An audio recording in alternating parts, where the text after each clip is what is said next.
Cristiano Ronaldo আল নাসর ছাড়তে পারেন এমন গুঞ্জন বর্তমান সৌদি প্রো লিগে ব্যাপক আলোচনার মাধ্যমে রয়েছে। গত কয়েক সপ্তাহ ধরেই রোনালদো এবং আল নাসর ক্লাব কর্তৃপক্ষের মধ্যে টানাপোড়া চলছে। পুরো ফিট থাকা সত্ত্বেও সাম্প্রতিক ম্যাচে মাঠে নামেননি রোনালদো, যা তার ক্লাবের সঙ্গে অসন্তোষ কারণ হিসাবে দেখানো হচ্ছে।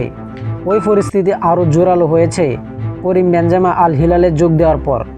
আল হিলাল সহ প্রো লিগের 4টি প্রধান ক্লাব সৌদি সরকারের পাবলিক ইনভেস্টমেন্ট ফান্ড PIVF মালিকানা, যা দল বদলে আলাদা সুবিধা পাচ্ছে।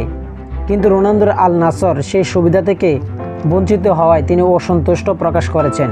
40 বছর বয়সী রোনালদো এখনও সৌদি প্রো লিগের সবচেয়ে বেশি বেতনপ্রাপ্ত খেলোয়াড় এবং লিগের শীর্ষে গোলদাতাদের একজন। সৌদি আরবে 2034 ফুটবল বিশ্বকাপের আয়োজনের শুভেচ্ছা দেওয়াও তিনি জানান।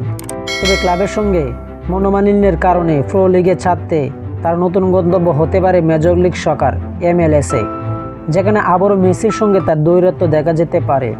সুতরাং রোনালদো আল নাসর ছাড়ার খবরের পেছনে ক্লাবের সাথে সংঘাত PIF-এর দলবদলের নীতির অসন্তোষ প্রধান কারণ হিসাবে মনে করা হচ্ছে।